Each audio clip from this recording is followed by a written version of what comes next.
No, ya está. Yo ya no siento ruido. Ya.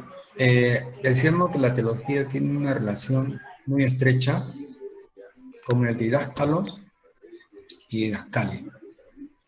Didáscalos es uno que enseña, un ayo, un mentor, un orientador, es didáscalo, ¿no? Y didascalia se refiere a la enseñanza. Pero el que enseña, el profesor, el mentor, tiene que tener un conocimiento básico de la esencia de la palabra de Dios.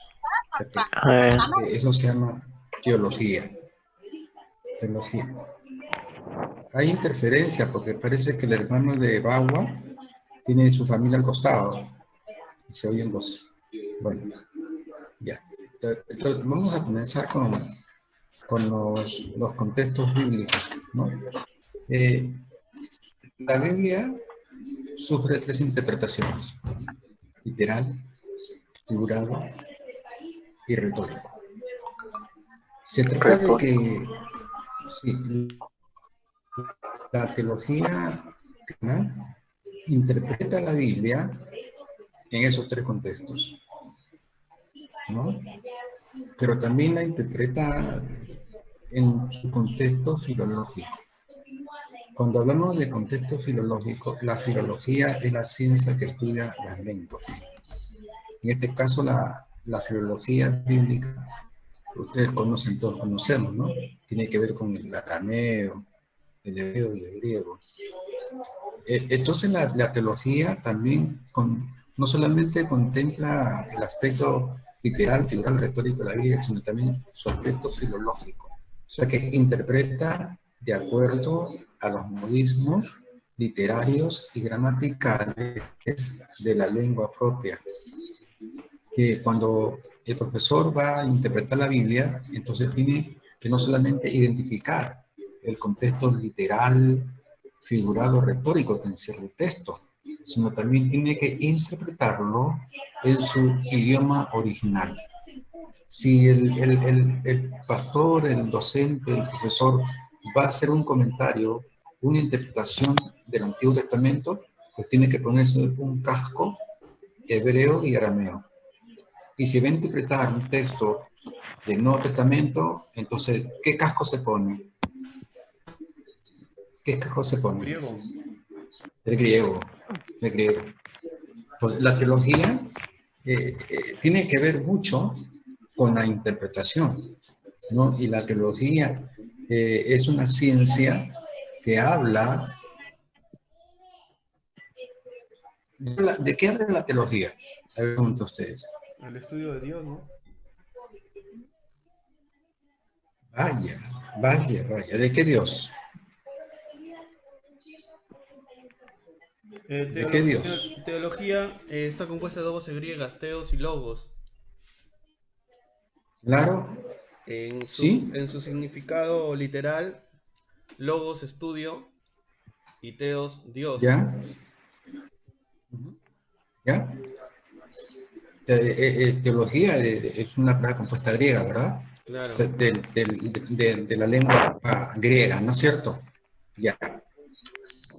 Si teos en griego es Dios, esa palabra teo la hablaban los griegos desde antes de Cristo.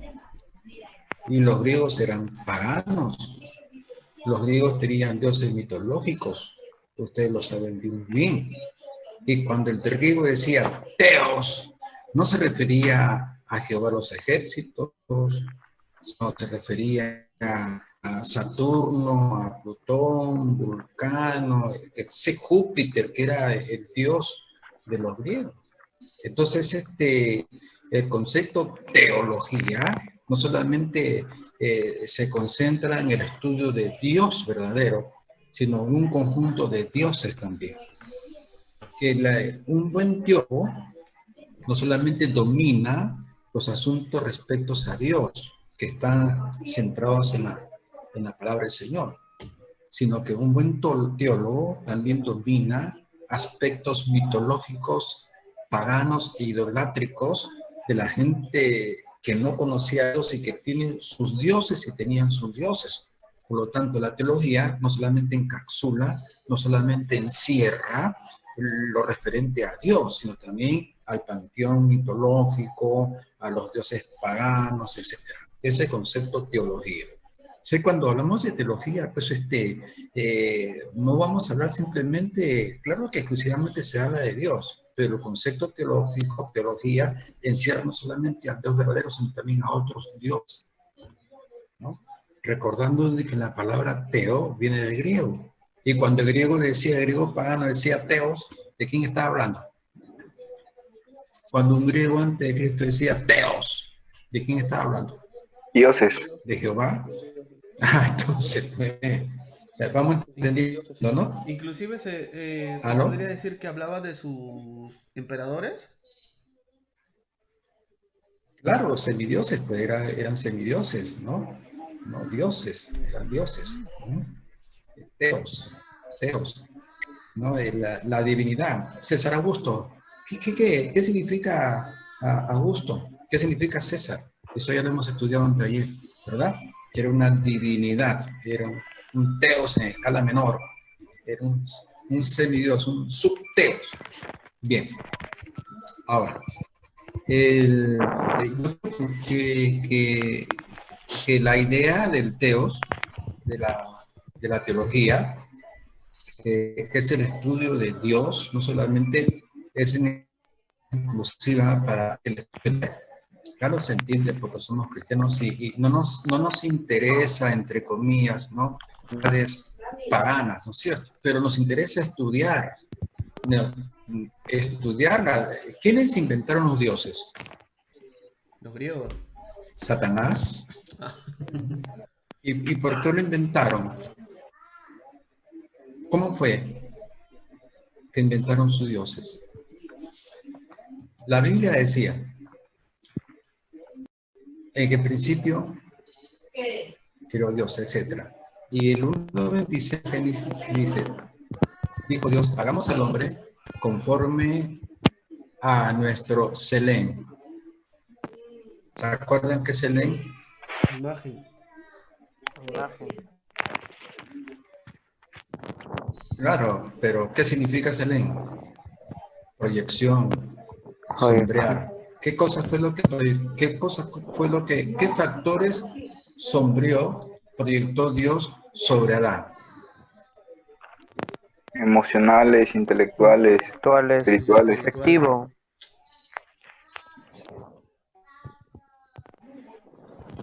La imagen intelectual, la imagen afectiva y espiritual. ¿No? Lo hizo conforme a su imagen.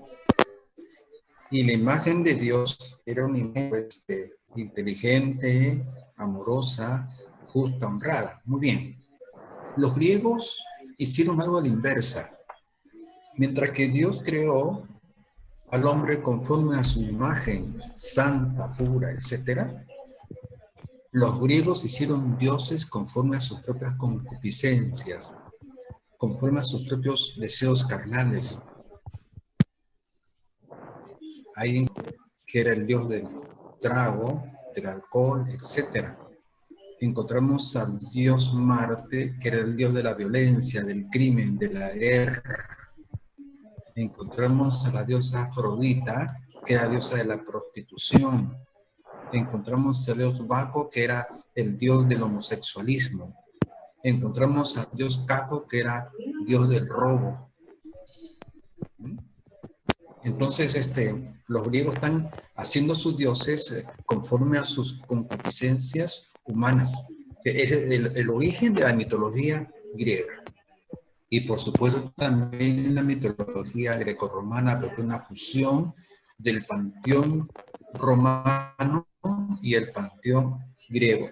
Cuando hablo de panteón, bueno, ustedes van a pensar que el panteón solamente se refiere pues donde se enterran los cadáveres y los muertos.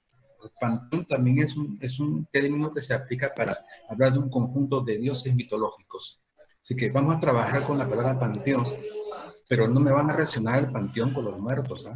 Sino que el panteón es un conjunto de dioses mitológicos de la mitología grecorromana. Preguntas, porque hay que establecer bien las ideas que estamos hablando sobre el concepto de teología, que está comprometido también la teología que está mezclada con la mitología. Entonces, vemos que hablar de teología, no solamente abraza un criterio netamente vertical de Dios, sino también abraza otros criterios, ¿no?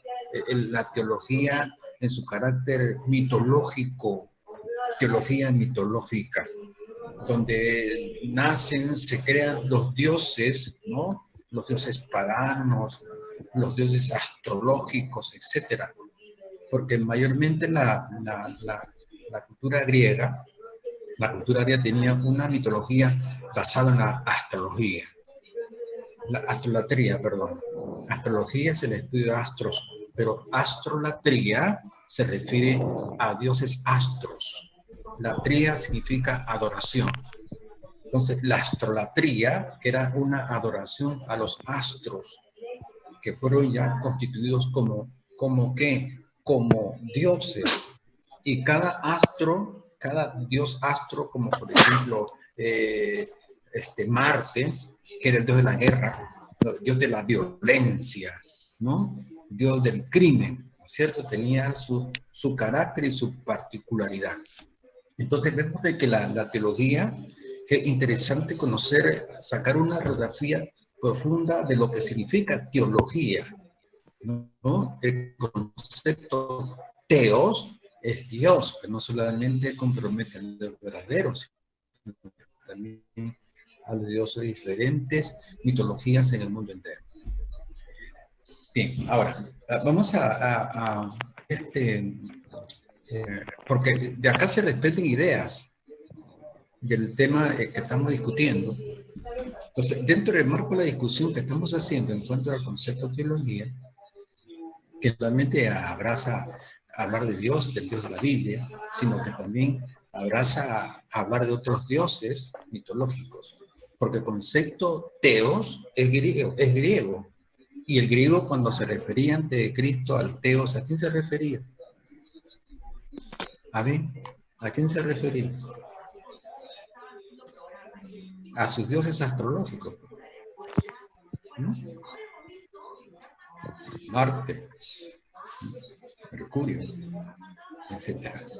Bien. Ahora, yo quisiera hacer unas preguntas, a ver quién me contesta de la manera más concreta, más técnica. A ver, ¿qué implica el estudio de teología? Ya, a ver, ¿quién responde? A ver. El contexto de teología. A ver, ¿cuál es el contexto de la teología? La teología... ¿Qué implica? ¿Qué implica la teología? ¿Qué implica? Bueno, teos significa Dios y luego el estudio de Dios, pero no solamente implica estudiar a Dios, sino también estudiar aspectos de carácter místico, pagano, mitológico. Claro,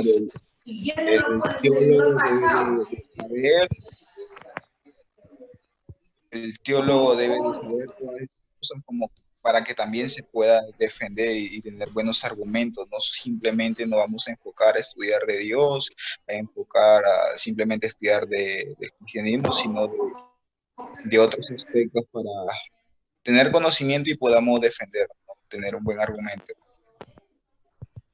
Claro, es decir que el estudiante cristiano que hace teología o estudia teología, pues tiene que no solamente observar el aspecto divino, vertical de Dios, sino que también observar que el concepto teos, Dios es griego, y cuando los griegos se referían al teos, no se estaban refiriendo a los verdaderos, sino a sus dioses mitológicos, ¿no?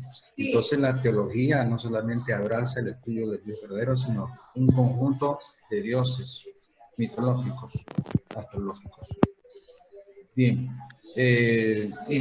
¿Cómo nacen los dioses, digamos, los dioses griegos de la mitología greca-romana? Cuando hablo de mitología greco-romana, me refiero a los dioses del panteón romano, a los dioses del panteón griego, que luego se fusionan. A ver, la pregunta es, ¿cómo se originan las mitologías? Especialmente la griega. Nacieron de las propias concupiscencias, fue de los griegos. A ver, explícalo mejor. Porque usted dijo que los griegos hicieron dioses conforme a sus propias concupiscencias humanas, que vienen a ser sus deseos carnales. Sí, pero, claro, sí. Ajá. O sea, cada dios de los griegos, ¿qué cosa era? Eran dioses concupiscentes, Sí, que nacían del deseo carnal, todos tenemos concupiscencia, todos tenemos concupiscencia y tenemos algunos dioses que servimos y adoramos. La idolatría es el amor al dinero. Sí, el amor al dinero, ¿qué implica? ¿Qué implica? Ambición, codicia, son dioses concupiscentes que muchas personas todavía están adorando. Apunten. Por eso que tenemos que, ¿cómo se llama? Que profundizar todos los conceptos o todos los detalles que se desprenden de la teología, no solamente la teología bíblica, porque la teología bíblica también no solamente abraza a Jehová, la teología bíblica abraza a otros dioses o no. ¿Habla de otros dioses o no? Claro, está en amén. plural. Sí, Teos, ¿Ah? dioses. Sí, pero la teología bíblica, es decir, la teología que encierra la Biblia, no solamente compromete a Dios verdadero, sino también a otros dioses, porque la Biblia habla de otros dioses, ¿o no es así? sí, ¿Es así o no es así? Amén. Entonces, Claro. cuando el concepto claro. de teología bíblica también abraza o no. Ya, entonces se trata de que nosotros tengamos un concepto definido de lo que es teología. De lo que, ¿no? La verdadera teología, que no solamente habla de Dios, ¿no? Sino que habla también de otros dioses, ¿no? Los contextos espirituales, los contextos originales. El único Dios que no tiene un contexto original es Jehová, es Cristo. Pero los otros dioses tienen un principio. ¿Y de dónde nacieron cómo se llaman los dioses mitológicos? Ya lo saben. ¿De dónde? De Grecia, ¿De dónde se originan? de ¿De Grecia, dónde salen los dioses? de ¿Ah? Grecia, de Grecia. ¿De dónde? de las concupiscencias. Oye, ¿estoy en la escuelita bíblica de niños o estoy en un curso teológico? Pastor, nace Sale allá, de las concupiscencias humanas. Amén. Aló, Amén, pastor. aló, Claro, el griego creaba sus aló. dioses conforme a su concupiscencia. Dios de la homosexualidad, Yo, Dios yo del robo. yo quiero.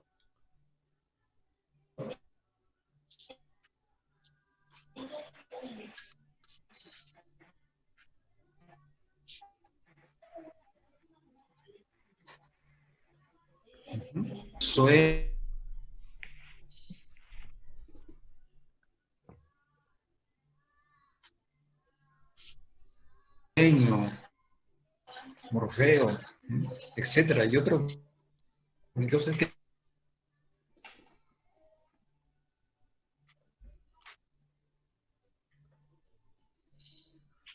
Pastor, se le está yendo la señal.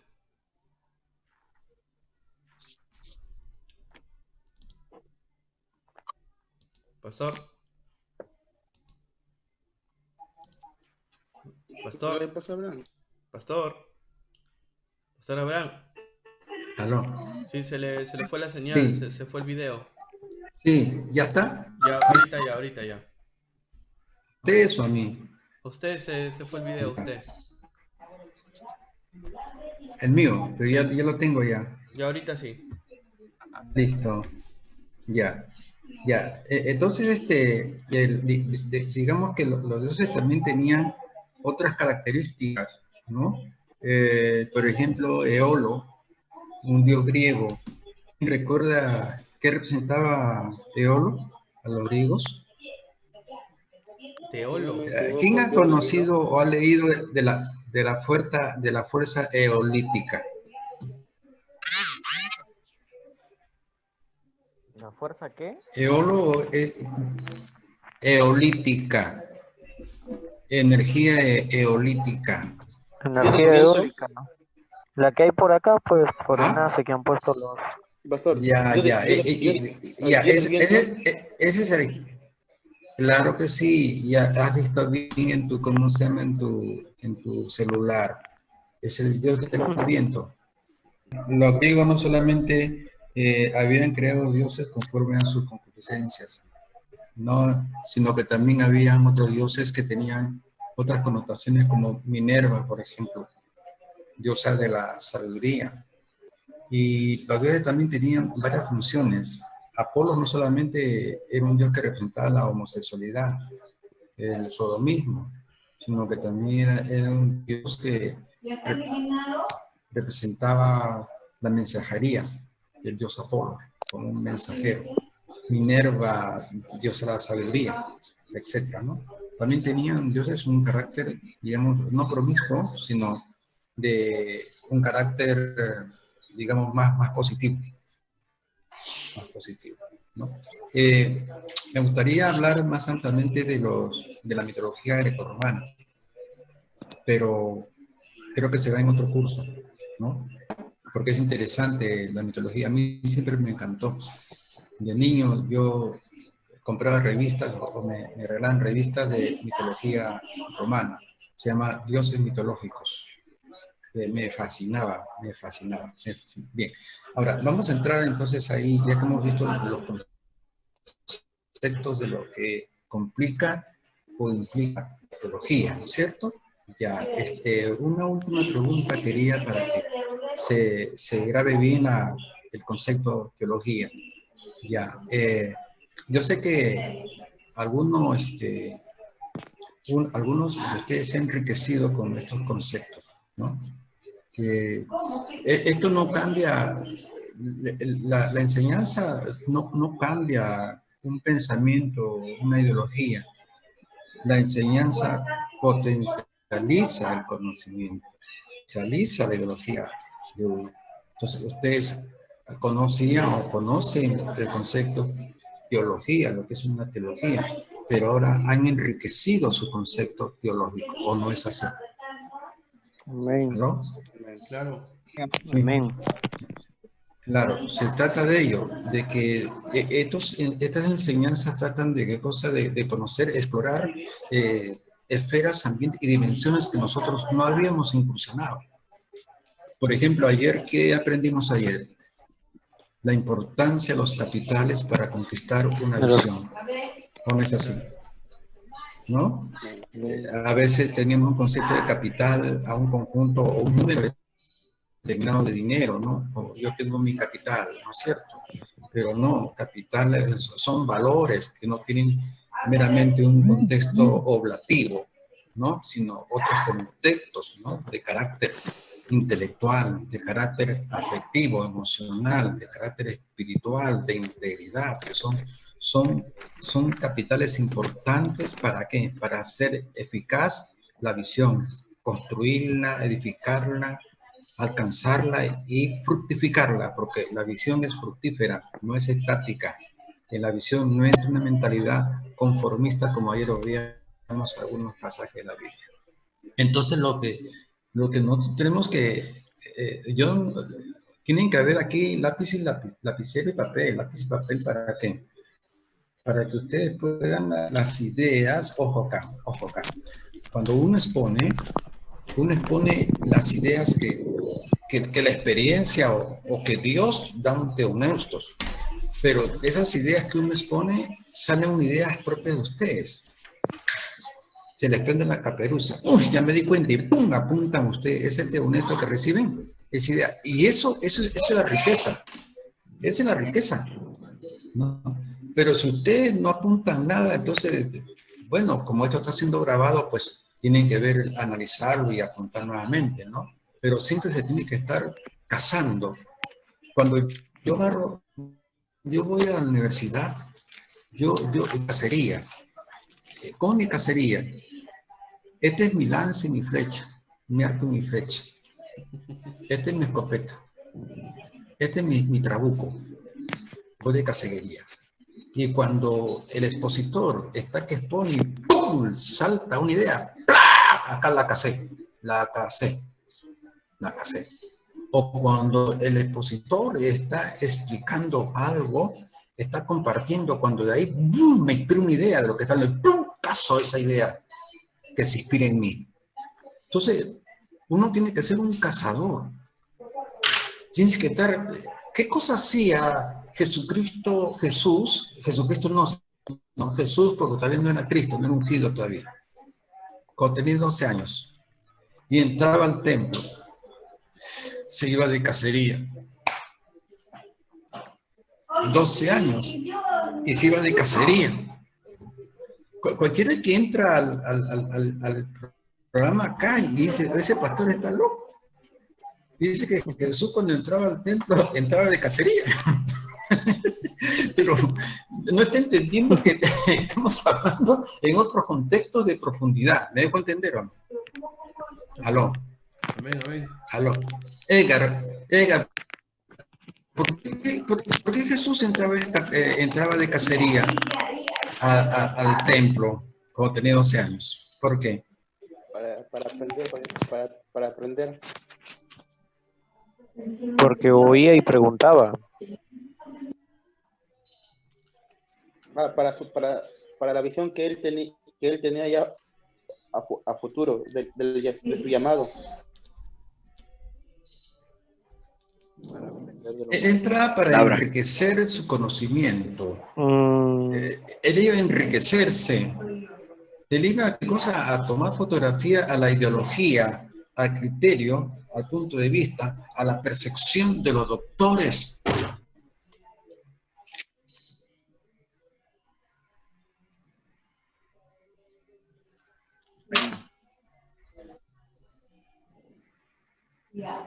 Entonces, cuando nosotros estamos en un simposio, estamos en una reunión de carácter teológico, porque esta es una reunión teológica y estamos hablando de teología cristiana. ¿Qué implica la teología?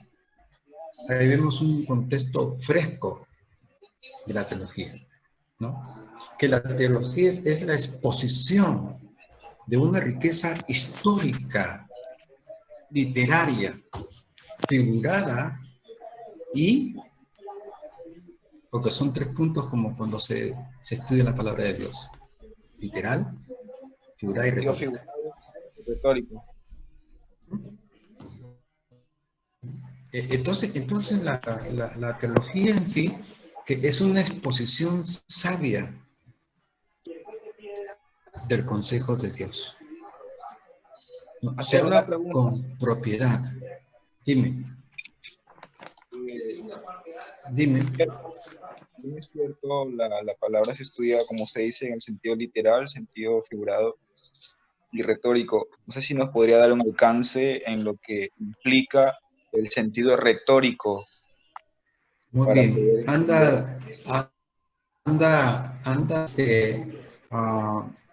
Varios ejemplos, ¿ya?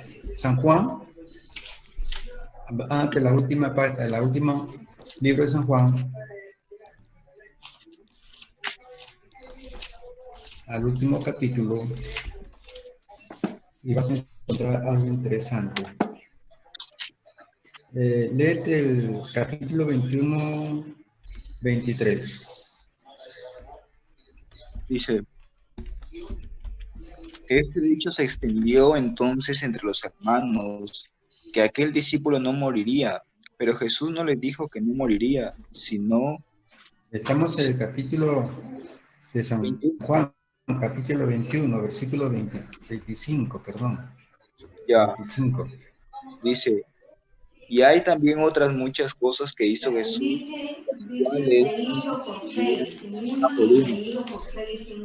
Pienso que ni aún en el mundo cabrían los libros que se habrían de escribir. Amén. Oye, a ver, ¿cuál es tu opinión de esto?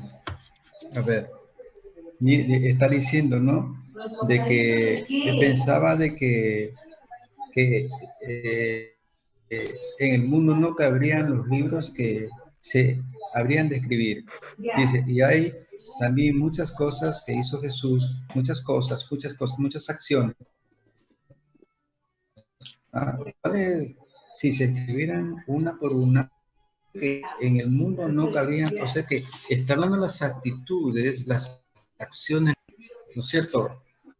Dice que si se escribiera una por las acciones de Jesús, en el mundo no caberían, ¿no es cierto? Tantos hechos. Oye, Jesús, ¿cuánto tiempo estuvo en tierra? Eso no, 3 años. eso es un cochinero. ¿Mm?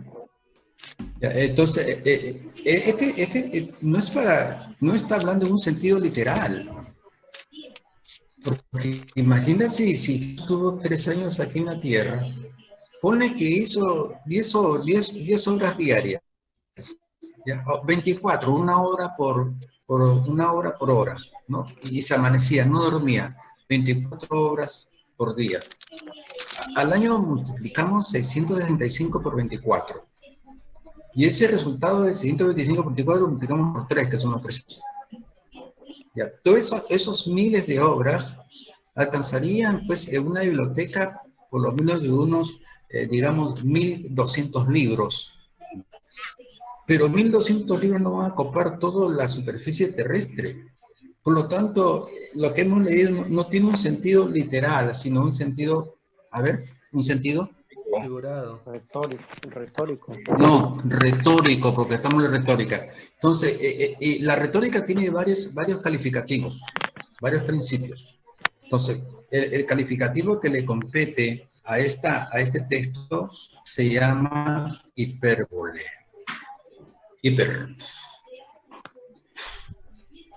Vamos, ¿no? O sea, el hipérbole tiende a exagerar, ¿no? A aumentar.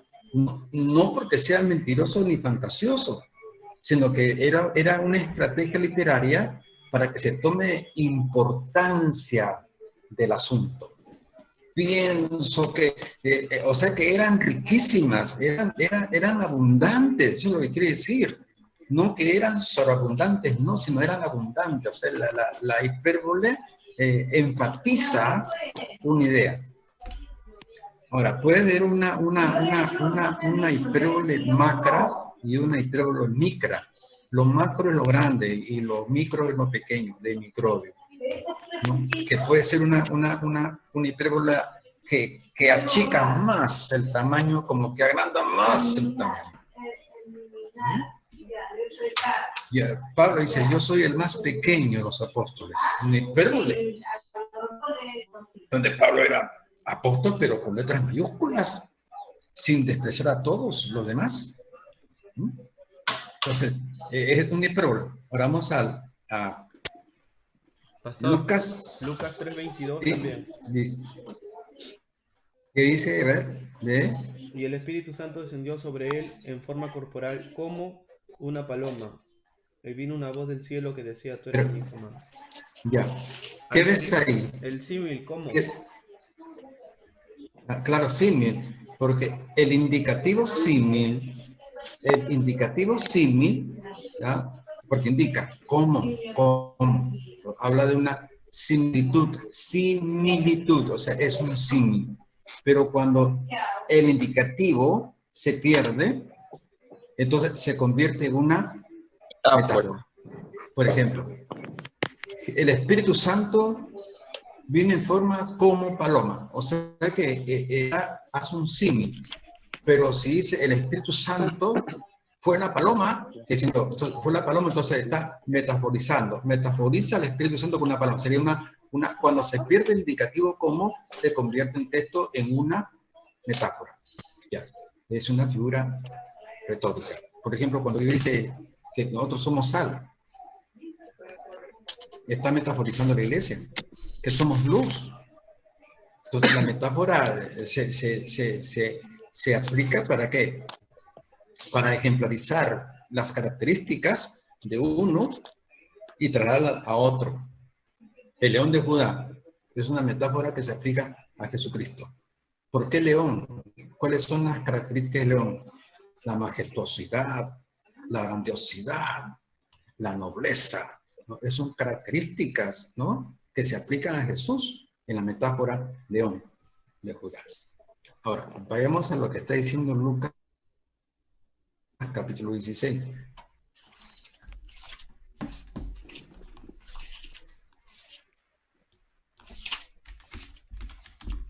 Verso.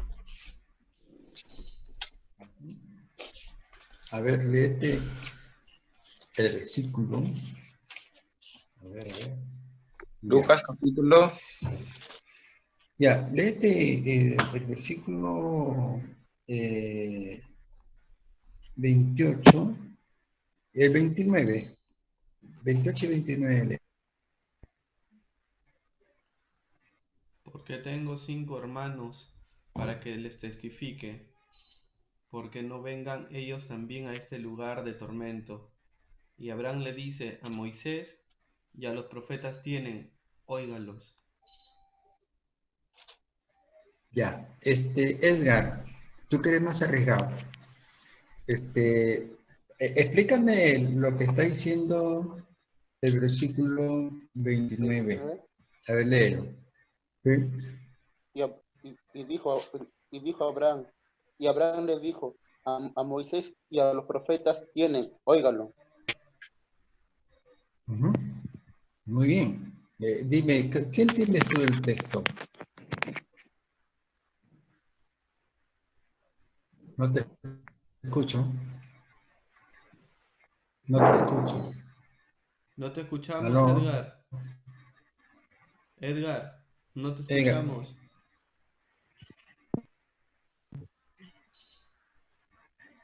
No te escuchamos, Edgar. Ahí, Ahí. Sí, ya, te refiere sí. a A ver, las escrituras del Antiguo Testamento, ¿ya qué más? porque dice ¿Cómo a Moisés así? y a los profetas tienen a la ley y a los Ajá. profetas, que es a las escrituras habla ahí. Ya. ¿Cómo se llama eso? O sea, que Lucas no está hablando en un sentido literal, En un sentido, sino al está hablando sentido en un de sentido. Eufórico. ¿Qué sentido? ¿Qué sentido? De Edgar. metáfora. las escrituras. Ahí está. Mire, no violemos las reglas. Cuando yo me le prendo a uno, nadie se mete. Que me lo devore solito. Hay una vieja canción que dice, déjala que ya baila sola. ¿Ya? Lo que has leído, Edgar. Y corresponde a una metonimia. ¿Qué es una metonimia? Una metonimia es tomar Parte de un todo. ajá, Parte de un todo. una parte, Un árbol del bosque. ¿no? Claro, ¿como para qué? Para representar a un todo, un árbol. En este caso, ¿qué representa Moisés, Edgar?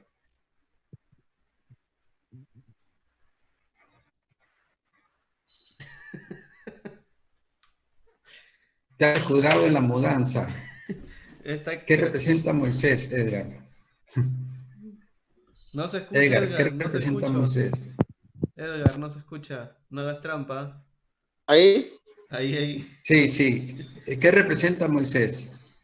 así, actualmente, así, a los profetas, a los pastores, No, No, no, ahí no, en no, el no, no, texto. no, no. ¿A qué representa? En el texto, ¿a qué representa Moisés? a la ley, al Porque Antiguo es una Testamento, metonima. a la ley. Claro, claro, a la Torá, a Pentateuco. Y los profetas al resto del Antiguo Testamento. O sea, está hablando de qué está hablando. ¿De qué está hablando? Está hablando Lucas está hablando de la versión de los 70, de la Septuaginta o de la Tanaj.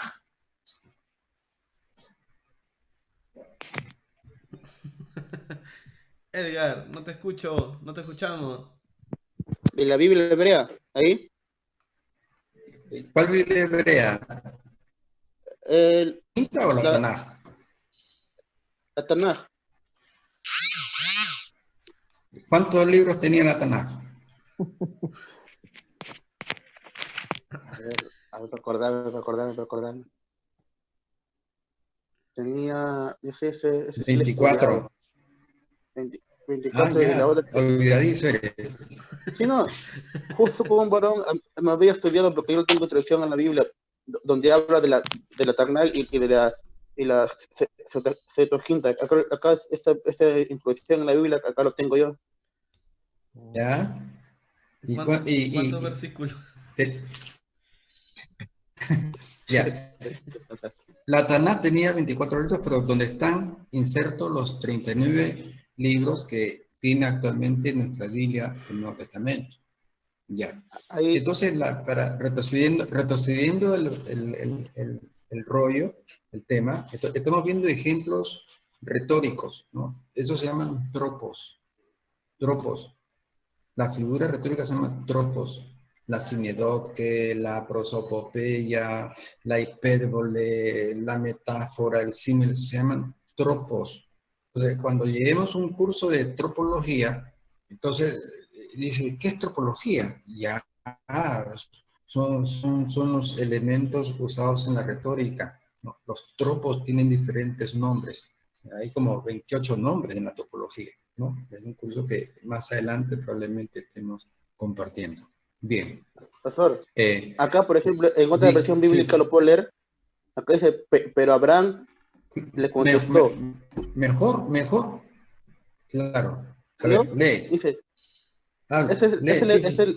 la tarea. Dice, pero Abraham les contestó, tus hermanos tienen la Biblia, ¿por qué no la leen? ¿Por, por qué no la obedecen? En otra versión Ajá. bíblica. Ya, ya, claro, claro, es una correcta interpretación. ¿Cómo se llama? La Reina Valera está hablando prácticamente sin una interpretación con más luz, pero esta es más moderna, la que tú estás citando, esa versión, que clarifica el asunto, porque se está refiriendo ¿qué cosa? A la palabra de Dios. Pero si yo fuera un traductor, entonces yo pongo de frente a la Tanat y la Tanat ya completa el Pentateuco, la Torá y los escritos de los profetas mayores y menores, los libros poéticos, los libros sapiensales, etcétera, ¿no? La ley, Históricos, Torah, los profetas la Tanaj, y las escrituras. la Tanaj, La, la la Torah- Tanaj. porque yo acá tengo así, pastor, la ley o Torah, los profetas y las escrituras. Que, Ujú, ujú. Sí, correcto, que correcto. acá, por ejemplo, primero de Samuel está en un solo libro y Reyes es un solo libro. Ya creo que Claro, la Septuaginta lo separa, lo divide por claro. primero y segundo de Reyes. Y de los 12 profetas hacen un solo libro. Por eso que no alcanza el número 39, sino que en 24, pero ya más adelante ya se comienzan ya a organizar, a hacer una sistematización de los escritos de la Tanakh y llega a un número 39 sin alterar el contenido, sin alterar el contenido, ¿no? La cuestión era no cambiar la esencia. La Biblia dice, maldito el hombre que le añade o le quita. A la Tanakh no se le podía añadir el número, 100 libros ya, pero sin cambiar la esencia. ¿Mm? La esencia, o sea, el contenido de Dios en la Escritura. Los 24 libros de Dios de la Biblia hebrea, que es la Tanakh, y que ahora han sido traducidas y han sido modificadas, han sido sistematizadas en 39. Esos 39 conservan lo que dicen los 24 libros de la Tanakh. Por lo tanto, se ha cambiado y ha variado el número, pero no la esencia. La Biblia cuando dice maldito que le añade o le quita, no está hablando de un sentido literario, de añadir más letras, no, sino un sentido de esencia, de doctrina, de teología pura. Eso no se le puede quitar ni añadir. Amén. Ya. Entonces, ya la introducción se ha hecho ya como 1 hora. Vamos a entrar al tema. Pero ha valido la pena, ¿cómo se llama? Entrar por todo asunto. Bien, los contextos que ahí ven ustedes en la pantalla, hay contextos bíblicos y contextos teológicos. El contexto bíblico se refiere a las verdades escritas acá, verdades literales. ¿Ya? Y el contexto teológico tiene que ver también con los dogmas. ¿Qué es un dogma? Dogma es una interpretación, es una idea teológica. ¿Mm? Es un resultado, es un comentario, es una interpretación. Es un dogma. Ahora, hay diferencias de dogmas. Hay dogmas que son interpretaciones que son correctas, otras que son incorrectas. Hay dogmas herejes, hay dogmas religiosos, como también hay todas interpretaciones bíblicas. ¿No es cierto? ¿Cuál es el dogma del catolicismo en cuanto a la salvación? A ver, un dogma, una interpretación en cuanto a la salvación. ¿Cómo puede obtener un católico la salvación? ¿Cuál es su interpretación en cuanto a la soteriología? La soteriología tiene que ver con el estudio de la salvación. Soter es salvación y logos estudio. Entonces, ¿cuál es el dogma soteriológico del católico romano? O decir, ¿cuál es su punto de vista de cómo alcanzar la salvación? A ver. Haciendo obras buenas van a alcanzar la salvación. Bien, es un punto. Otro punto, otro dogma, es un dogma soteriológico de la Iglesia Católica Romana. Otro dogma. A ver. Otro dogma. Otra interpretación soteriológica del catolicismo romano. ¿No hay purgatorio? ¿No hora de misa?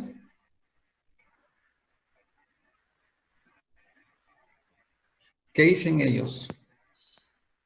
Que por medio de una misa sacan alma del purgatorio y la trasladan a la salvación, al paraíso. Entonces, ahí tenemos otro dogma.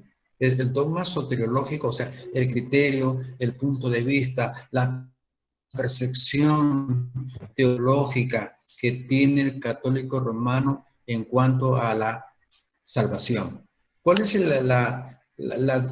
dogma del testigo de Jehová? A ver, No el creen dogma en el soteriológico. No, ese no es dogma soteriológico. Estamos hablando de dogmas soteriológicos. O sea, que habla de la salvación. ¿Qué cree el testigo de que en cuanto a la salvación? ¿Cuál es su dogma? ¿Cuál es su criterio en cuanto a la salvación?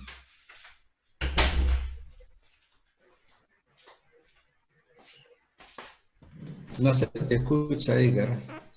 Que a través de Jehová es su única salvación, que no hay otro más. Bien, es un dogma, porque no creen en Cristo como Salvador. Ellos son los 146, ¿cómo se llama? ¿Cómo es? 144.000. Bueno, ¿Por qué el número 144.000? ¿Por qué? ¿A qué obedece? Las 12 tribus fueron, ¿verdad? O sea, 12.000 miembros de cada tribu. Sí. O sea, esos serán salvos. O sea que ningún latino será salvo, sino descendiente de Judá, de Simeón, de Rubén, etcétera, ¿no? De Gad, toda esa gente. ¿Y dónde están los testigos modernos? Dice que Porque ellos no se van- están dentro del marco de los 100, no no, pastor, es que están dentro del marco de los 144. ellos dicen que se van, que ellos van a reinar en la tierra. Claro que nosotros vamos a reinar en la tierra, porque la Jerusalén será establecida aquí en la tierra cuando sea purificada por fuego. La vida eterna no vamos a pasarla en otra dimensión extraterrestre, sino aquí mismo, porque la tierra va a ser purificada y desciende la nueva Jerusalén según el libro de Apocalipsis, parte final, capítulo 22. Pero, ¿cuál es el dogma soteriológico del testigo? A ver, en conclusión.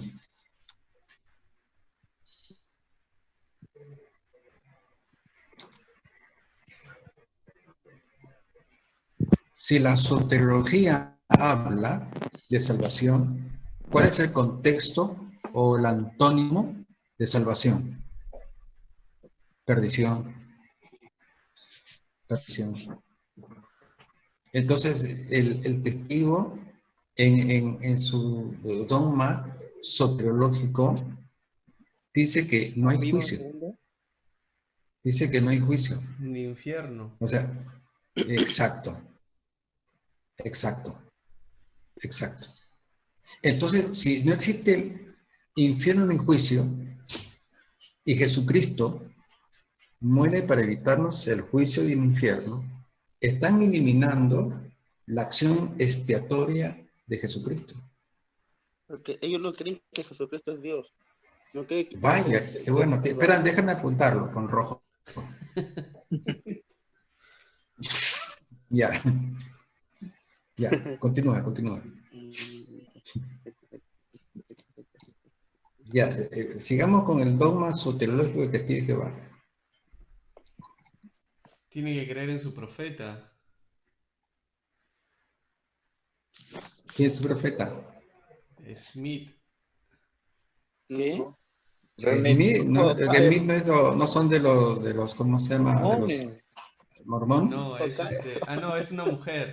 Una profeta mujer. Elena. Helen. Elena de White, ¿no? G. de White, era de los adventistas. Ay, No, entonces, de los testigos, ¿quién es?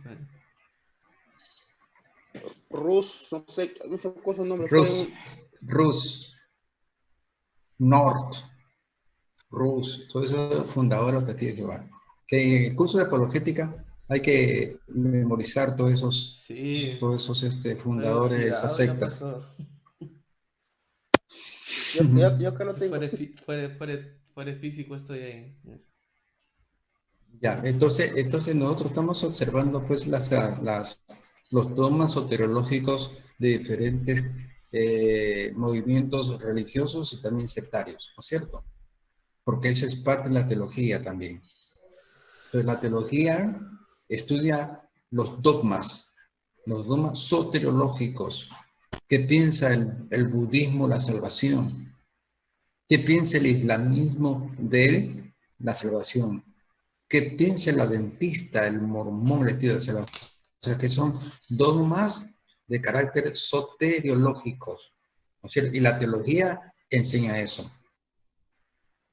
Entonces, esa es parte de la apologética que tiene que ver con la defensa de la sana teología, la sana doctrina, ¿no? Es interesante ver que la Biblia, que encierra verdades literales, también tiene un teológico, porque aquí la Biblia estudia también, no solamente la parte expiatoria, la parte doctrinal, también estudia de Dios en sí, sino también de otros movimientos. Por ejemplo, alguien lee Juan 1.1. Juan 1.1. Primero Juan. Primera de Juan o Juan capítulo 1, Juan 1. Sí, 1.1. 1.1. Primera de Juan, Primero Juan. el Evangelio de Juan. Era el verbo, y el verbo era con Dios, y el verbo era Dios. Primero Juan. Wow. No Evangelio, sino la primera carta. 1.1.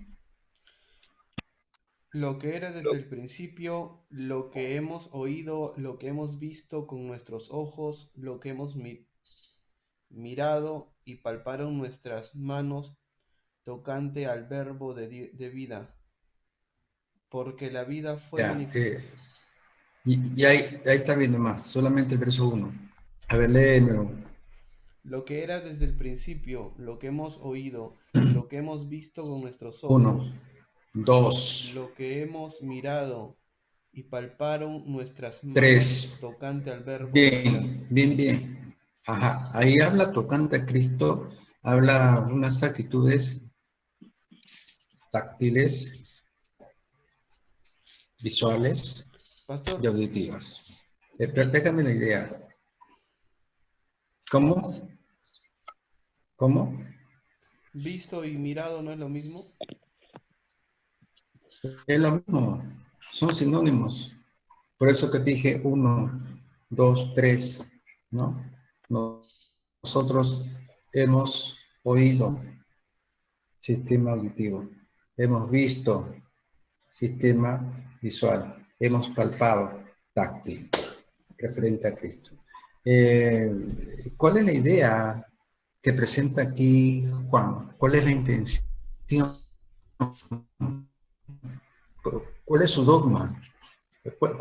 ¿Cuál es el dogma que le aplicamos nosotros al texto de Juan? Vamos a aplicar un dogma. A ver, vamos a ver si nuestro dogma es correcto o es incorrecto. Pero cuando tú interpretas el texto de Dios, estás haciendo un dogma. Dogmas es una interpretación, una creencia que nace de una interpretación. La Iglesia Católica tiene sus dogmas. Esos dogmas nacen de su interpretación que ellos han hecho en la Escritura. Para ellos, al leer las Escrituras de Macabeos, para ellos hay que se tiene que rezar por los muertos. O sea, de ahí nace el concepto de purgatorio. Es su dogma. Ahora, vamos a hacer dogma nosotros. ¿Cuál es tu dogma, Edgar? Tú que eres más arriesgado. ¿Cuál es tu dogma en cuanto a este verso, este texto de 1.1 de Juan? Tu interpretación. ¿Cuál es la intención de Juan? ¿Qué es lo que quiere decir Juan? Está dando un testimonio glorioso, él tuvo el privilegio de escuchar sus maravillosas enseñanzas, ¿no? Sabias enseñanzas, vio sus prodigios, sus milagros, sus portentos, y como Yapa tuvo el privilegio de abrazar y sentir la presencia de Dios, ¿no? Aparentemente un maravilloso testimonio. Y yo quiero saber ¿cuál es tu opinión de este testimonio de Juan? ¿Cuál es tu dogma? Ya. A ver, Edgar, tu Bien, dogma pastor. sobre Juan 1.1, primera. Le explico así nomás como está o... Ahí está hablando... ¿Qué es lo que quiere decir? ¿Qué has entendido? ¿Cuál es tu interpretación, tu dogma? Lo que está hablando ahí es algo que antes sabía, ya antes estaba siendo ya anunciado, que lo era desde el principio. Ahí está hablando desde Génesis, más antes de Génesis, que ese Dios, ese Cristo ya existía más antes. Y lo que hemos visto...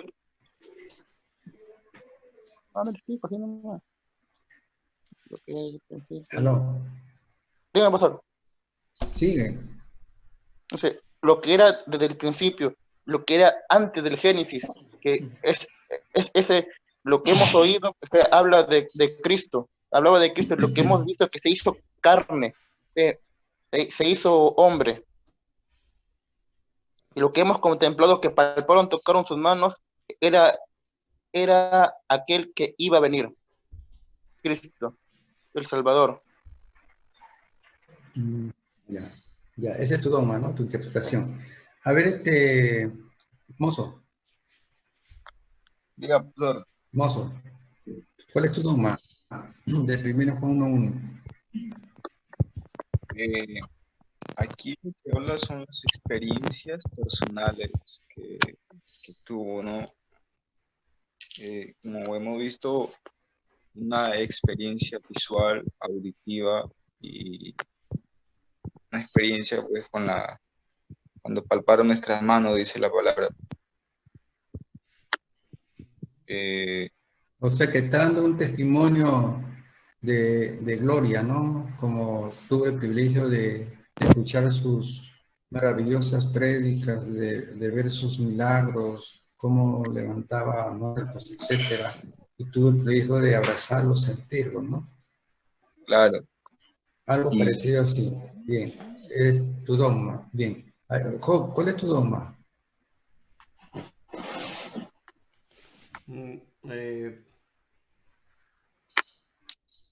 Habla acerca de la eternidad de Dios y que ha sido testigo, que con veracidad pues puede dar testimonio de Jesucristo.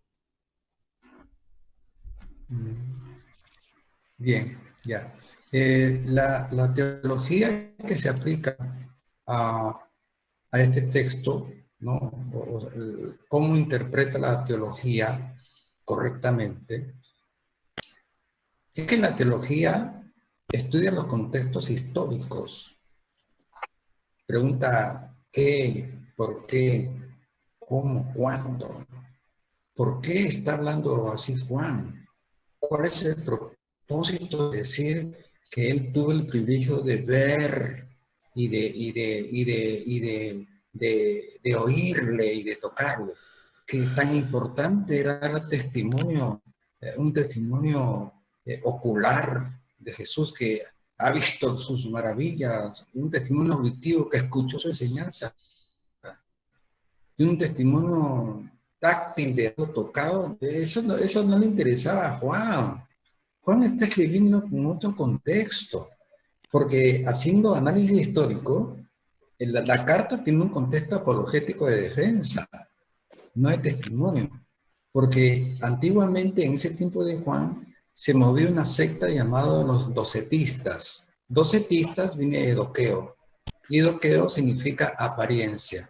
Y esta secta enseñaba de que Jesucristo nunca se encarnó, que era un doqueo, una apariencia, como un tipo de espíritu fantasma, porque ellos aducían esta secta de los docetistas, los doqueos decían de que cómo es posible que el hombre, habiendo heredado una tarjeta genética corrupta en Adán, cómo es posible que Dios more en un cuerpo pecaminoso, mucho menos que el Santo Espíritu sea el templo del cuerpo del hombre. Mentira. Entonces Juan, cuando se entera de que esta doctrina docetista estaba confundiendo a la iglesia en esos tiempos, entonces escribe una carta y dice: cuidado, nosotros no solamente lo hemos visto, no solamente lo hemos oído, lo hemos palpado, lo hemos tocado. Jesucristo no es un doqueo, no es un fantasma, apariencia, se encarnó. Por eso que en 2 de Juan está hablando: cualquiera que no confiesa que Jesucristo ha venido en carne es anticristo.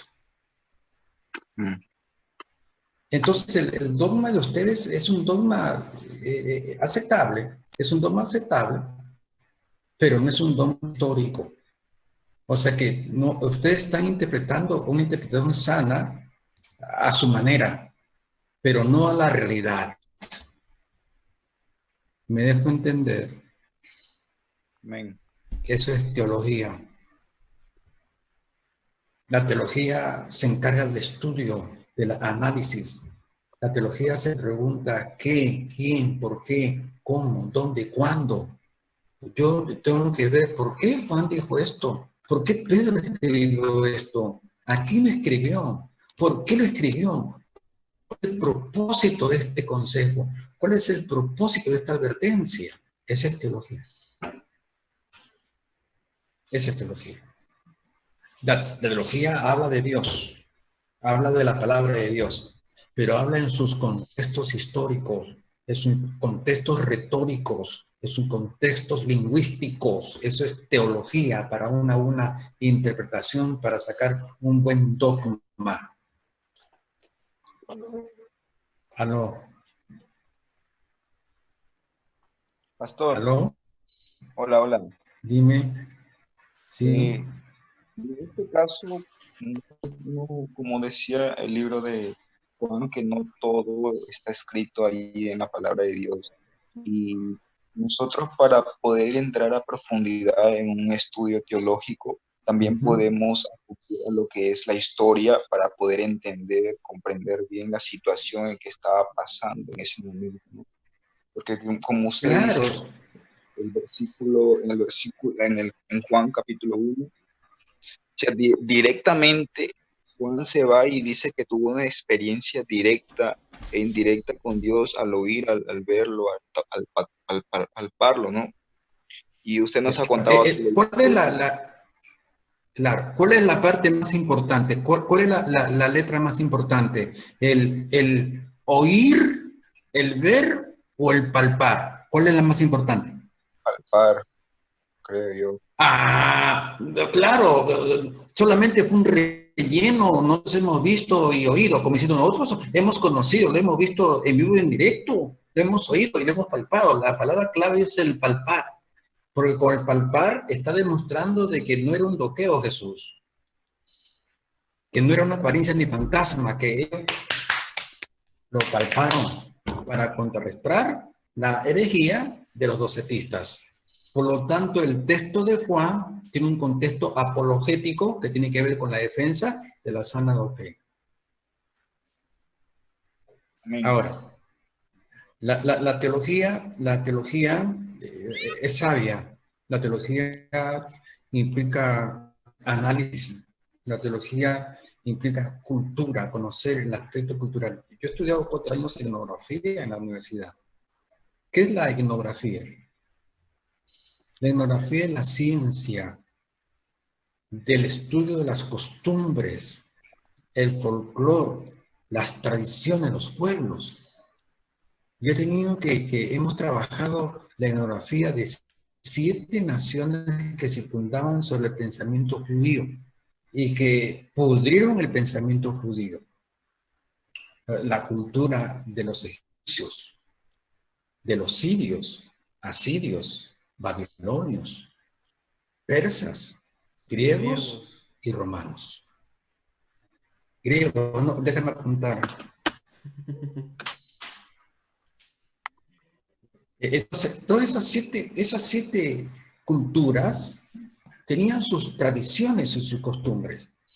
Y de una u otra manera, esas costumbres, esas 7 naciones que con el tiempo, ¿no?, intercalaron con Israel de una manera sociopolítica en yugo, esclavitud, etcétera, ¿no es cierto? Comenzaron a influenciar. Entonces, ¿de dónde me saca Aarón un dios becerro? ¿De dónde lo aprendió? De la cultura egipcia. Y la cultura egipcia era zoomitológica, zoo de animales. Que tenemos hipopótamos, tenemos halcones, apis, el buey, etcétera, Horus, el dios halcón. Entonces, porque fue influenciado por esa cultura de zooidolatría de los egipcios. Pastor, una pregunta. Dime. Entonces, pastor, los egipcios adoraban a cualquier animal. A animales específicos, pero los que son, hay una envergadura más importante de idolatría, solatría, se llama solatría. La tría es adoración y animales. Son los hindúes. Los hindúes te adoran a la mosca, el gusano, etc. Entonces, el estudio de la etnografía, a ver, tú que te gusta bastante manejar, tú eres en eso de dan el concepto de etnografía en tu, anda buscando etnografía en tu celular. Mientras que vamos trabajando otra pregunta. Etnografía con T. E-T-N-O-G-R-A-F-I-A.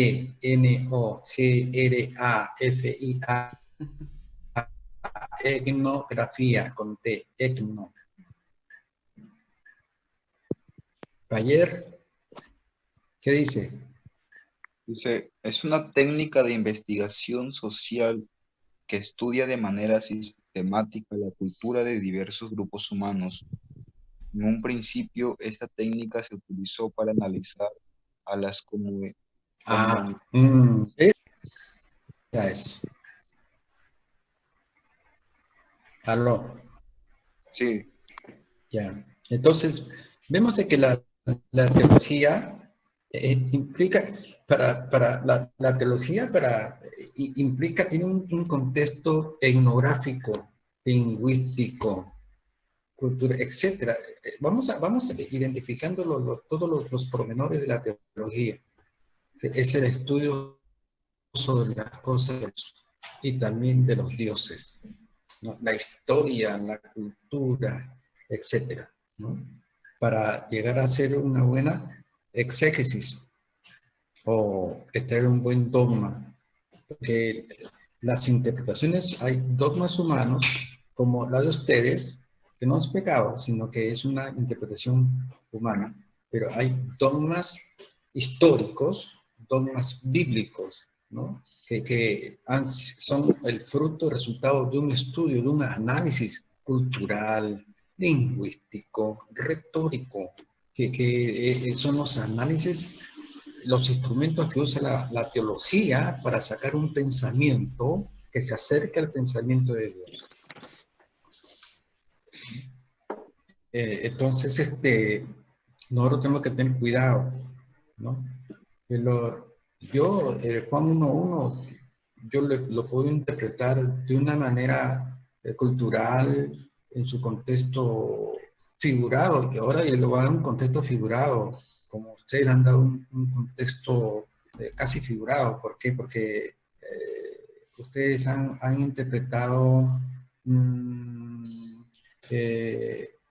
un poco literalmente, pero le dieron una figura. Es bíblico y es lícito hacer eso, porque yo este texto puedo decir, amados hermanos, qué precioso, más que testimonio, mensaje que da Juan. Un hombre que tuvo el privilegio de escuchar las enseñanzas maravillosas de Jesús. ¿Cuánto les encanta leer la Biblia?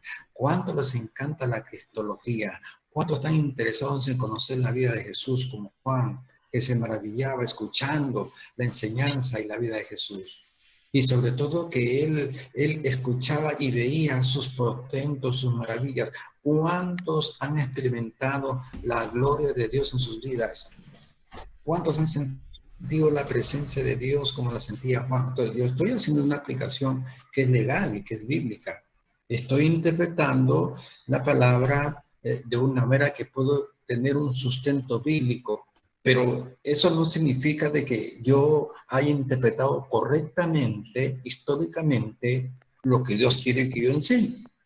Enseñamos bien bíblicamente nosotros. Usamos los textos y nos basamos al apoyo profético, al apoyo apostólico. Hablo de apoyo profético y apoyo apostólico. ¿A qué me estoy refiriendo, Edgar? A que mi interpretación que hago de la Biblia tiene un apoyo de un texto de él.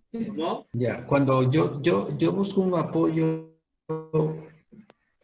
y apostólico, ¿a qué me estoy yo refiriendo? A que la interpretación que yo hago tiene que tener un aval profético, es decir, que un texto del Antiguo Testamento apoya mi exposición, apoya mi percepción, como también un texto del Nuevo Testamento, que es un texto apostólico. Entonces, cuando tengo yo dos tipos de apoyo, profético y apostólico, entonces mi interpretación es un dogma bíblico, no una interpretación o dogma de buena fe humana, de buena fe, no antibíblico, pero que no se está sujetando a la realidad que quiere expresar la Biblia. Entonces, nosotros como expositores tenemos que ir a la neta, ¿no es cierto?, a dar una correcta interpretación de la Biblia que amerita un análisis teológico. Y la teología te analiza en sentido lingüístico, retórico, cultural, profético. Esa es la teología, lo que encierra la doctrina, la teología. Ahora, ¿cuáles son las diferencias que podemos encontrar en el marco teológico? Ahí en la diapositiva vemos diferencias, ¿no es cierto?, entre una doctrina hereje y una doctrina sana. Las interpretaciones y los dogmas que ustedes han sacado de Juan 1.1 no son herejías de ninguna manera. No son herejías. Una herejía es un pensamiento que va en contra, intransigente, que lastima, que hiere, que supera la sana doctrina de Dios. Por ejemplo, purgatorio, herejía. Por ejemplo, el Espíritu Santo no es Dios, herejía. Por ejemplo, tú puedes bautizarte por tus familiares muertos, como dice el mormón, herejía. Son unas doctrinas herejes. ¿Y qué es una doctrina sana? Una doctrina sana es una interpretación que se da a la Biblia de una manera correcta. Cuando se han hecho análisis culturales, lingüísticos, retóricos y como resultado, sana enseñanza. O sea, la sana enseñanza es enseñar conforme Dios quiere que lleguemos nosotros. No como nos imaginemos, usemos la Biblia para justificar una idea y esa idea la justificamos con otros textos. Eso es como diciendo, haciendo trampa. Es lícito, es legal. Porque se está interpretando un texto como nosotros queremos manejarlo.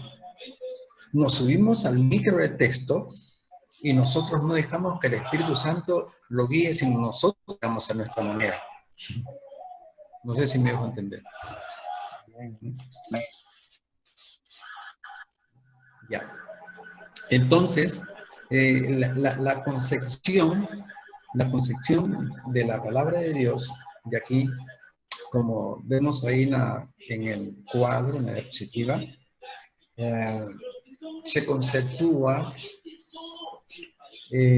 la doctrina de Dios de una manera auditiva cuando escuchas. Si ustedes están escuchándome a mí, la enseñanza que estamos dando tiene dos caracteres. Un carácter auditivo porque ustedes me están escuchando.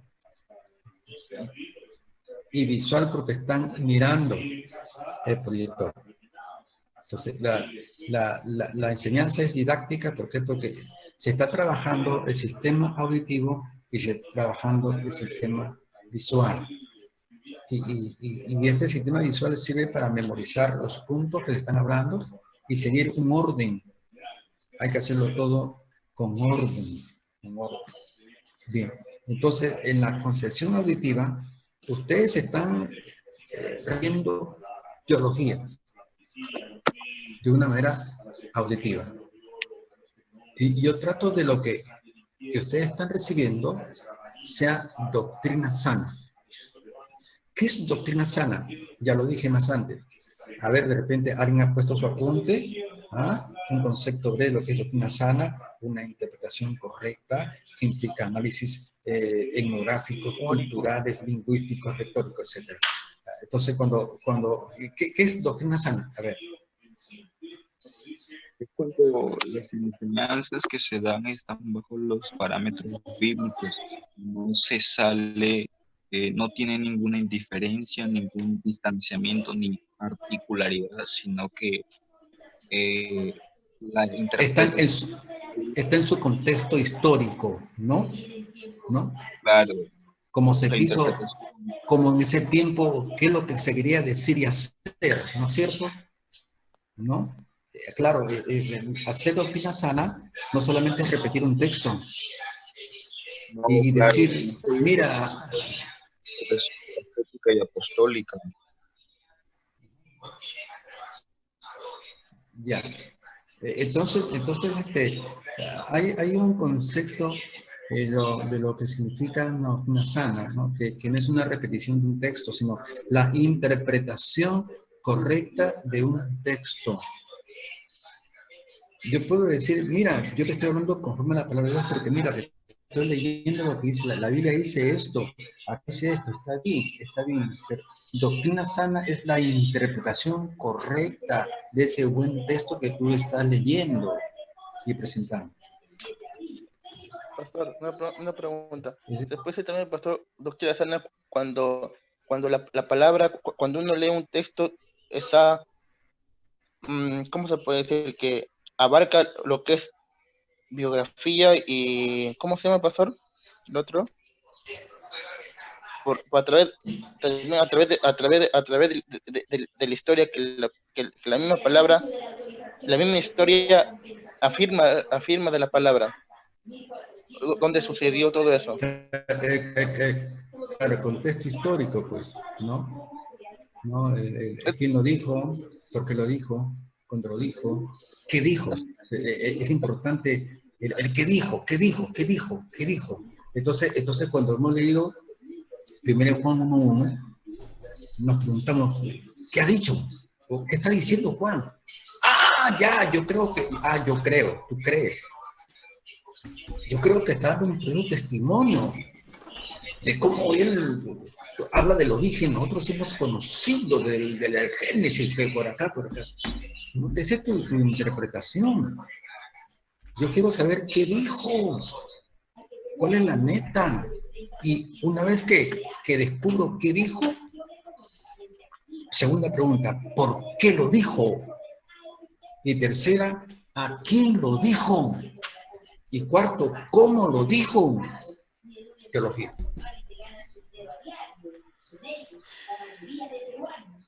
Teología. Una pregunta. Y para uno no cometer, por ejemplo, pastor, porque a veces uno comete ciertos errores cuando está interpretando la Biblia, ¿cómo se puede interpretar bien? Por ejemplo, hay dos doctrinas que se habla sobre la salvación, que una dice que se pierde o no se pierde, pero para saber nosotros que estamos en una buena doctrina, ¿cómo se puede saber eso, pastor? Llevando los contextos, por ejemplo, Jesús, ¿qué hacía cuando entraba al templo? ¿No preguntaba? Preguntaba, ¿no? El preguntar implica investigar, ¿no? Inquirir, escudriñar. Entonces, yo voy a ver todos los artículos comprometidos con la soteriología. ¿Qué es la soteriología? A ver, ¿alguien recuerda? Estudio de la salvación. ¿De qué habla la soteriología? Claro, la salvación. Soter significa, soter es salvación y logos estudio otra caja. Entonces, cuando yo quiero saber, por ejemplo, un punto de la soteriología de la salvación, porque a uno dicen que la salvación no se pierde. A ver. Entonces, yo estoy examinando todos los textos soteriológicos. Y voy a examinar un texto soteriológico en Hebreos capítulo 2. ¿El versículo 3? Capítulo 2:3. 2, capítulo 2, del verso 1 al 3. Por tanto, es necesario que más diligencia atendamos a las cosas que hemos oído, no sea que nos deslicemos, porque si la palabra dicha por medio de ángeles fue firme, y toda transgresión de desobediencia recibió justa tribulación, ¿cómo perdón, retribución, ¿cómo escaparemos nosotros si descuidemos una salvación tan grande, la cual, habiendo sido... Ahí nomás. Solamente se lee lo importante, porque el texto encierra ideas que a veces son intransigentes, no son concordantes, y que expresa otra idea. Hay que tener en cuenta de que en un texto no siempre hay ideas que concuerdan. Hay ideas que contienen intransigencia, que no tienen nada que ver con lo otro. Entonces, aquí estamos viendo algo interesante. En el verso 1 dice, por tanto, es necesario que con más diligencia atendamos a las cosas que hemos oído, no sea que nos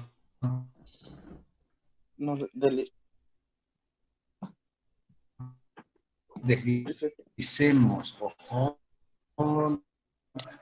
¿Qué es deslizar? ¿De qué manera?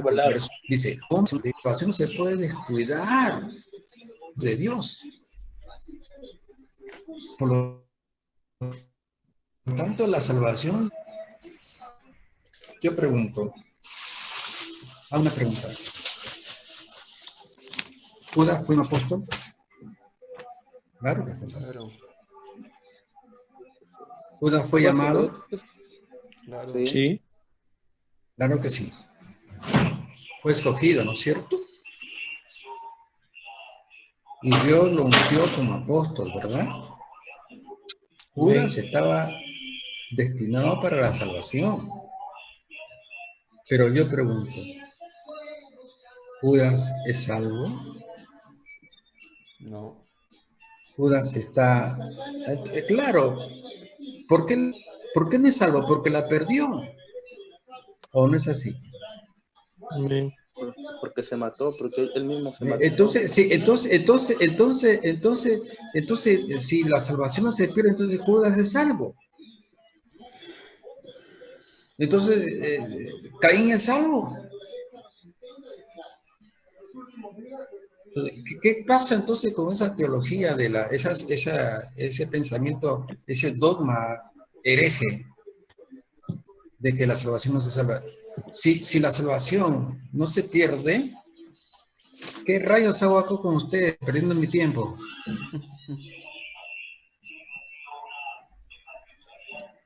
Yo debería estar planificando cómo robar, cómo extorsionar, cómo agarrar el celular y amenazar a la gente, ¿no? Si soy salvo, siempre salvo. ¿A quién conviene esa doctrina de salvo, siempre salvo? ¿Al bien o al mal? Al que vive en su propia concupiscencia, a sus propios deseos. Claro, tiene libertad, es que nunca la pierde. Si se da una armadita, un tirito de coca, se prende con un troncho de marihuana moño rojo, y te vas a Catacaos, etcétera, ¿no? Y te das tu canita al aire, porque no pierdes la salvación, ¿no? Eso se llama doctrina de demonios. ¿Por qué? Porque le conviene a Satanás que la gente crea que la salvación no se pierde. Esa doctrina la aplicaban los gnósticos. San Juan 2.1, vamos.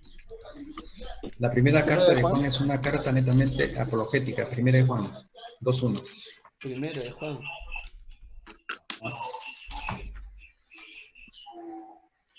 Hijitos míos, estas cosas os escribo para que no pequéis. Y si alguno hubiere pecado, abogado tenemos para con el Padre, a Jesucristo el justo. Dice ahí, ¿no? Hijitos míos, esta cosa se escribe ¿para qué? ¿Para qué? ¿Para qué? Para que no pequéis. ¿Para qué dice? Para que no pequéis. O sea que la iglesia estaba pecando, ¿no? ¿O no? Sí. Claro que sí. ¿Y por qué la iglesia estaba pecando? Porque también en el tiempo de Juan Piña estaba una secta llamada los gnósticos. Y los gnósticos enseñaban que la salvación no viene por la santidad, sino por el conocimiento. Vemos Mateo, por ejemplo, Parece que Mateo, Mateo parece que está en el verso donde dice, creo que es Mateo 23, un poco, dice que en eso está la salvación, en que conozcan al Padre y al Hijo, ¿no es cierto? Aquí está la vida eterna, que conozcan al Padre y al Hijo. Entonces los gnósticos estaban enseñando de que la santidad estaba de más, porque la santidad no podía alcanzar la salvación. Los ignorantes, por muy santos que sean, no alcanzaban al cielo. ¿Por qué? Porque está escrito allí de que, a ver, vamos a Mateo 17, versos 2 y 3.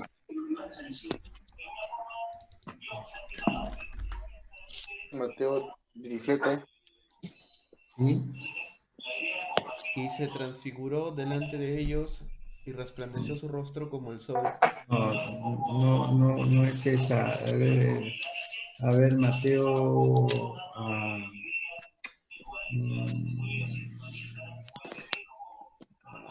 A ver, búscame en la que me he olvidado el texto. Está en el 17, sí, pero no sé qué. ¿Qué es lo que dice el texto? Dice, en esto está la salvación, ¿no?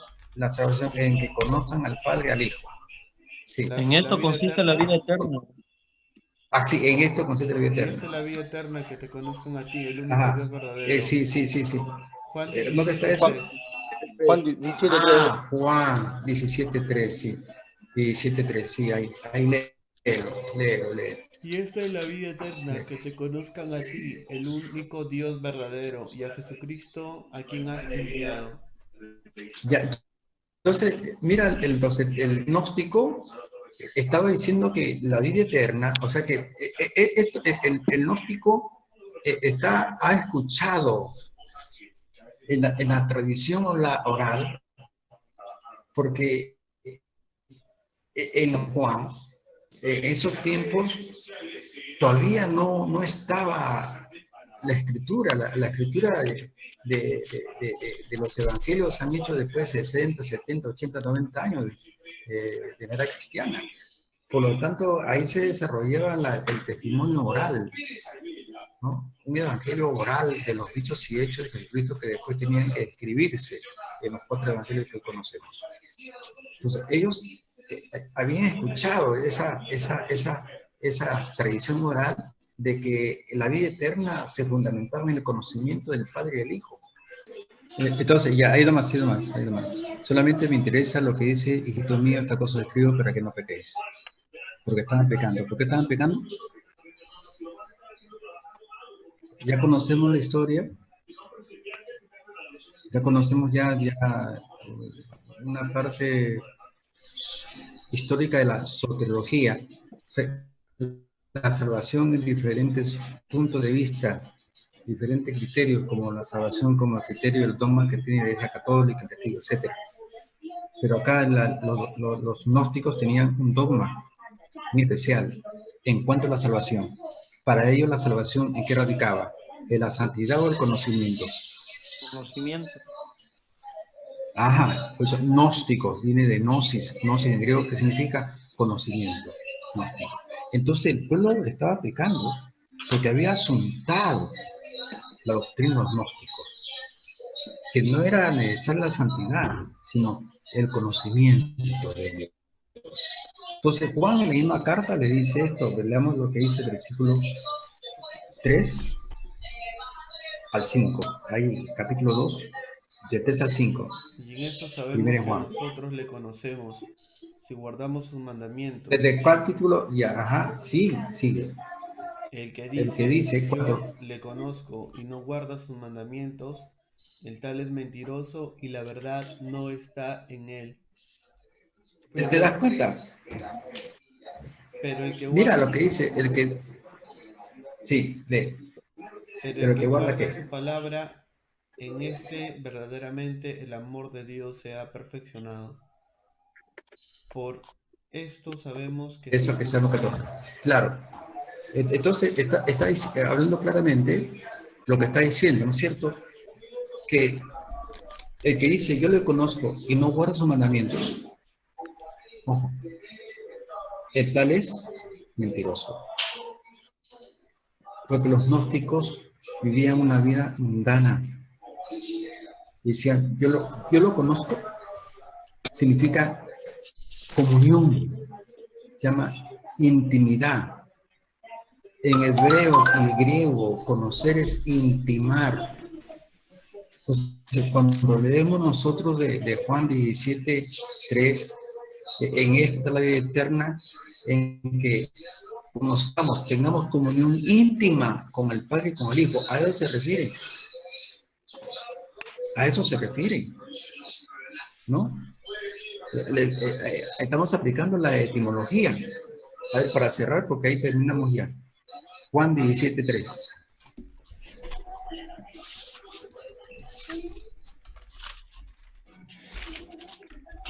Lee.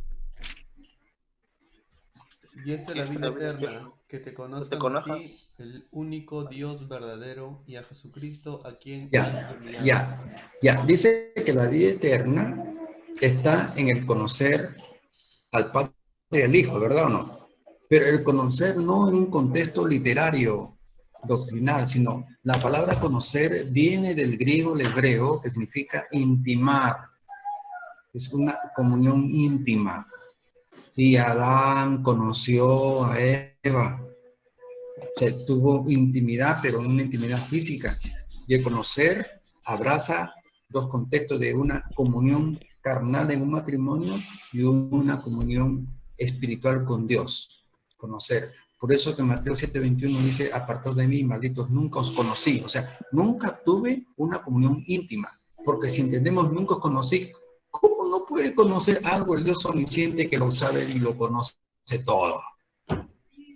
¿Me dejo entender? Nunca os conocí, apartado de mí. Entonces, ¿qué? El Dios omnisciente que no lo conocía no se refiere a un conocimiento físico, sino a un conocimiento de qué, que tiene que ver con una comunión íntima con Dios.